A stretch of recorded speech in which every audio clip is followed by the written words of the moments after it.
Жақсысыз ба көңіл күйіңіз? Сіздің көңіл күйіңіз жаман болса да, жақсы болса да қашанда дегенді көремін ғой мен. Қандай жақсы жаңалық бар? Жақсы жаңалықтар көп. Біз жаңағы өткенде келіп кеткен Айдын деген жігіт. Сол екеуміз акиматқа бардық. Сол жақтағылар көмектесеміз деп айтты. Жалпы енді мен кәдімгі түсіндіре алмаймын. Былайша айтқанда жақсы жаңалықтар бар. Демек, іске кірістіңіздер. Кішкентайлар қалай? Бәрі жақсы. Бәрі жақсы ма? Сырым хабарласқан жоқ па? Иә, қыздарға хабарласып тұрады. Хабарласып тұрады. Осы жақын арада хабарласып, демек сөйлесті ғой.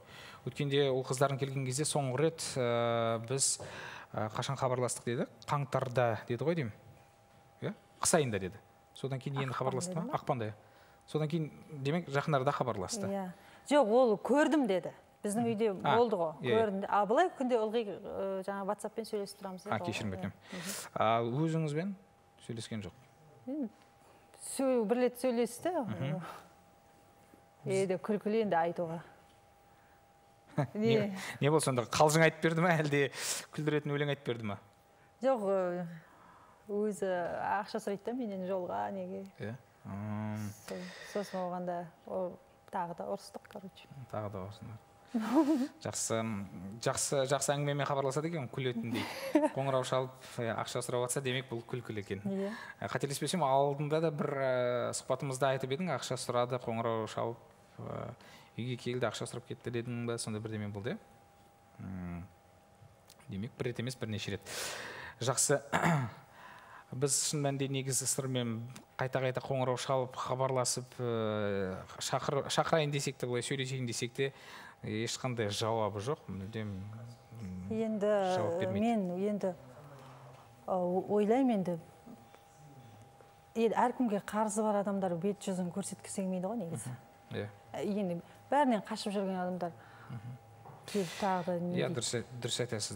Сосын бір жағынан өзінің де мысалы айтар ойы болса, өзінің шындығы болса, өзінің дегені болса, мүмкін айтар ма еді, жаңағы телефондар ұқсап неше түрлі. Туған туыстарда ешқайсысы хабарласқан жоқ. Сол өткендегі апаймен сөйлескеннен кейін. Жоқ, хабарласады былайша, бірақ қатты жаңа араласып.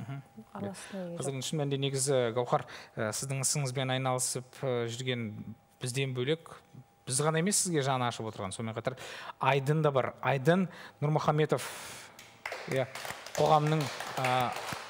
қоғам белсендісі. Айдын, амансыз ба? Ассалаумағалейкум.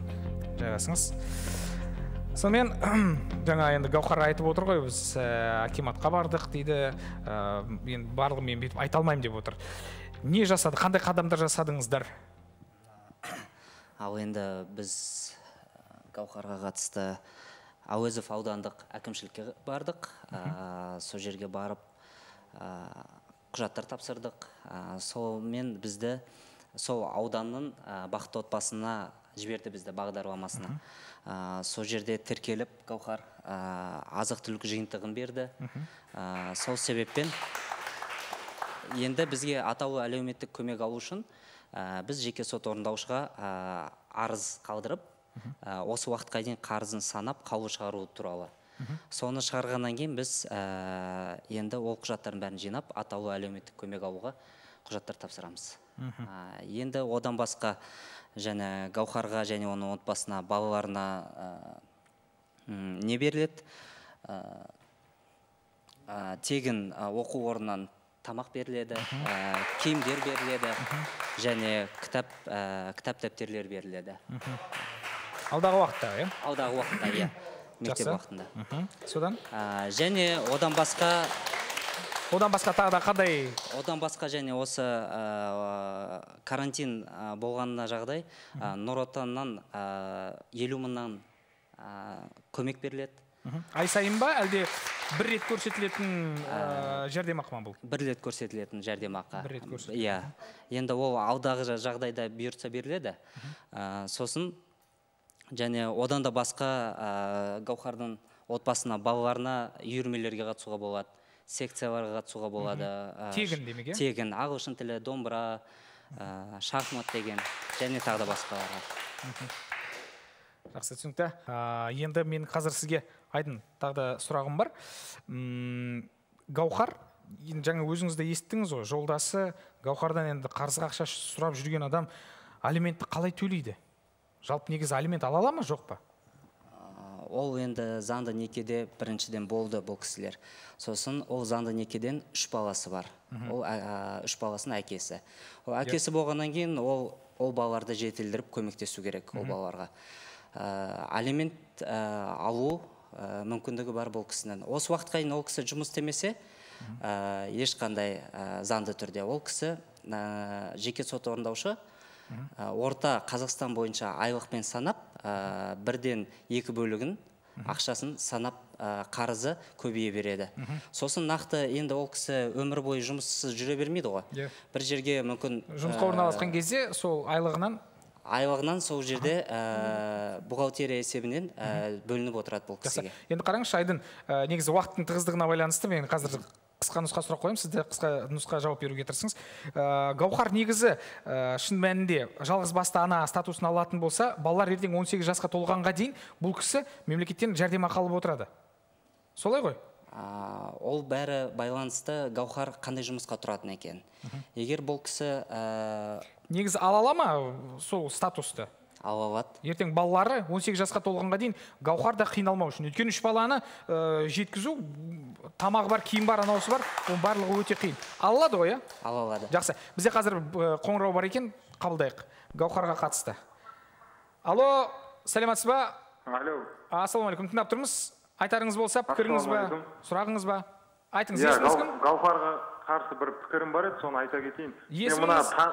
Есім Бақытжан болады. Қай қаладан кім боласыз? Алматы қаласынан боламын.